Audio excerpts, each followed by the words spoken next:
எல்லா புகழும் இறைவனுக்கு. அன்பான யாசனல் சொந்தங்கள் அனைவர்கள் மீதும் ஏக இறைவனின் சாந்தியும் சமாதானமும் என்றும் நிலவட்டுமாக. உத்தரப்பிரதேசத்துல ஒரு வித்தியாசமான ஆக்ரா குடும்பவியல் நீதிமன்றத்தில் ஒரு குடும்பம் சம்பந்தப்பட்ட ஒரு வித்தியாசமான வழக்கு. அதை பற்றி தான் நம்ம பார்க்க போகிறோம். குடும்பம் சம்மந்தப்பட்ட என்னன்னா குடும்ப பிரச்சனை தான் கொண்டு வருவாங்க. கணவன் மனைவிக்குள்ள பிரச்சனைகள் தான் அதில் நிறைய இருக்கும். இது என்னன்னா, கல்யாணமாகி திருமணம் முடிந்த 40வது நாளில் ஒரு பெண் விவாகரத்து டிவோர்ஸ் கேட்டு வந்திருக்காங்க, அப்ளை பண்ணுறாங்க. 40 நாளில் என்ன வந்துடுச்சு அவங்களுக்குள்ள? கல்யாண வாழ்க்கை ஆரம்பத்தில் சுகமாக தான் போயிருக்கு. அதுக்கப்புறம் என்ன நடந்துச்சு? ஏன் இவங்க நீதிமன்றத்தை, குடும்பவியல் நீதிமன்றத்தை நாடணும் அப்படிங்கிறத தான் நம்ம இதில் பார்க்க போகிறோம். பொதுவாக கல்யாணம் முடிஞ்சால ஆண் பெண் இருவருமே ஒரு எதிர்பார்ப்பாக ஒருவர் மீது ஒரு ஈர்ப்பு, ஒரு ஈடுபாடு இருக்கும், அந்யோன்யமாக இருப்பாங்க. அப்போ அவங்க ஒருத்தருடைய நறுமணம், அட்ராக்ஷன் இருக்கும் இல்லையா? இந்த அட்ராக்டிவ் தான் அவர்களை ஈர்க்கக்கூடியதாக இருக்கும். அந்த நறுமணம், மணப்பெண்ணாக இருக்கட்டும் மணமகனாக இருக்கட்டும், அந்த நறுமணம் தான் ஒருவருக்கு ஈர்ப்பை கொடுக்கும். ஆனால் இங்கே என்ன நடக்குதுன்னா, அதாவது அந்த மணமகன் கல்யாணம் முடிஞ்சு 40 நாளாக குளிக்கவே இல்லையாம். 40 நாளில் வெறும் 6 தரம் தான் குளிச்சிருக்காங்க. அது மணமகளுடைய அந்த கட்டாயத்தின் பேரில். இது ஃபர்ஸ்ட் தெரியாம இருந்து ஃபர்ஸ்ட் இவங்க குளிக்க சொல்லியிருக்காங்க, கம்பல் பண்ணியிருக்காங்க. அந்த மணமகள் துர்நாற்றம் வீசுவதை தாங்க முடியாம அந்த கணவன்கிட்ட நீங்க குளிங்க அப்படின்னு அறிவுறுத்தி இருக்காங்க. அந்த மணமகன், நான் எனக்கு ஹேபிட் கிடையாது, அந்த குளிக்கிற ஹேபிட் கிடையாது, மாசத்துக்கு 1 தரம் இல்லாட்டி 2 தரம் தான் குளிப்பேன் அப்படிங்கிறத திரும்ப வலியுறுத்திருக்காரு. இவங்களுக்குள்ள அதனால பிரச்சனைகள் வந்திருக்குது. அதனால அந்த பெண் தன்னுடைய வீட்டுக்கு, தாய் தந்தையர் வீட்டுக்கு போயிடுச்சு. போன பின்னாடி கம்ப்ளைண்ட் அரைஸ் பண்ணியிருக்காங்க முதல்ல போலீஸ் ஸ்டேஷன்ல. அப்போ கம்ப்ளைண்ட் பண்ணும்போது வரதட்சணை கொடுமை என்று சொல்லும்போது, அதை பற்றி அந்த காவலர்கள் விசாரிக்கும் போது வரதட்சணை கொடுமை கிடையாது. அதுக்கப்புறம் என்ன அப்படின்னு பார்க்கும்போது, இந்த மணமகன் குளிக்கிறது கிடையாது. இதுதான் அவங்களுக்குள்ள நடக்கக்கூடிய பிரச்சனை. என்னடா இது பெரிய வித்தியாசமான வழக்கா இருக்கு இல்லையா? அதாவது அந்த மணமகனும் நம்ம ஆரம்பத்தில் சொன்ன மாதிரி அந்த ஒரு அந்யோன்யம் இருக்கும், எதிர்பார்ப்பு இருக்கும். அதுதான் அந்த அந்த அந்த அந்த ஊடல், அதுல தான் அந்த புரிதல் வரும். ஆனா அந்த புரிதலுக்கே இடம் இல்லாம ஆரம்பத்திலேயே முதல் கோணல் முற்றும் கோணல்ங்கிற மாதிரி நம்ம மணமகன் குளிக்காம இருந்தது பெரிய பிரச்சனையா மாறிடுச்சு.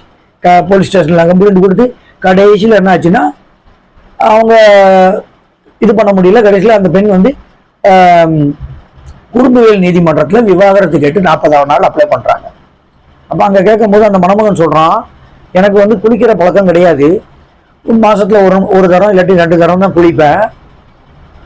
அது மட்டும் இல்லாம மற்ற நாட்கள்ல கங்கை நீர், புனித நீர், கங்கை நீர் சொல்லுவாங்க இல்லையா, அதை மேல தெளிச்சுப்பேன் அப்படின்றாங்க. என்னடா இது புது கதையா இருக்கு?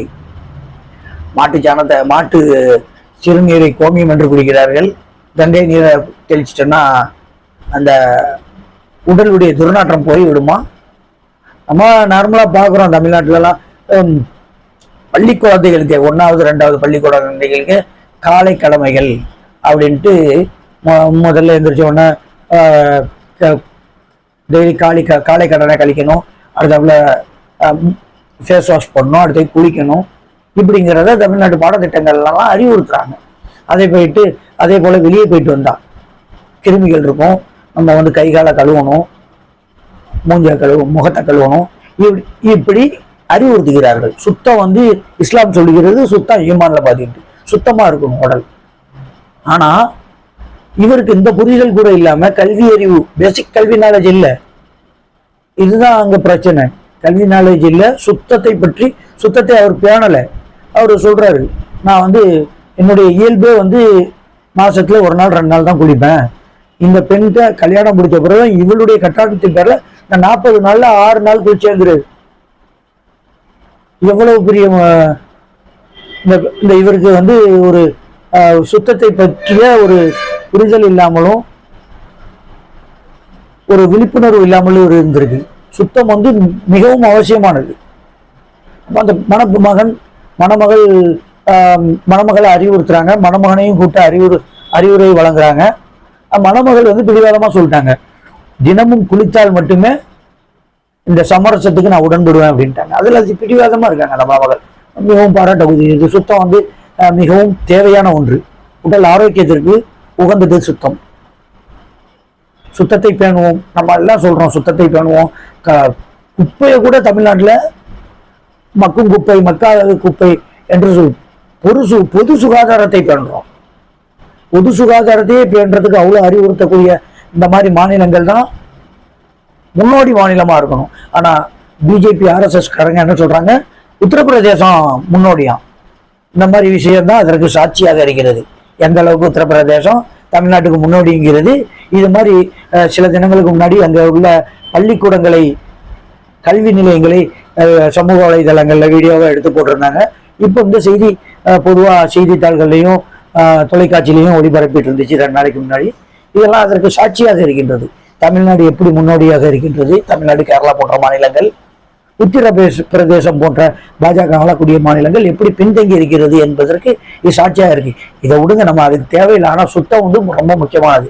இது தனி மனித சம்மந்தப்பட்டது. முதல்ல பொது சம்பந்தப்பட்ட என்ன நம்ம பேசலாம். இது தனி மனிதர்கள் ஒவ்வொருத்தரும் நம்மளுடைய உடல் ஆரோக்கியத்திற்கும், நம்மளை சார்ந்தவர்கள், முதல்ல நம்ம நட்பு, நம்ம குடும்பத்தை சார்ந்தவர்கள், இந்த மனைவி எதிர்பக்கத்துல போறதுக்கு அருவருக்கத்தக்கனோ சுமல் இருக்குது அப்படின்னு சொல்றாங்க. இதற்குமே ஏற்றதல்ல இந்த மாதிரி குளிக்காம இருக்கிறது. அதனால சுத்தத்தை பேணுவோம், சுத்தமாக இருப்போம், ஆரோக்கியமாக இருப்போம் என்று கூறி முடிக்கின்றேன். நன்றி.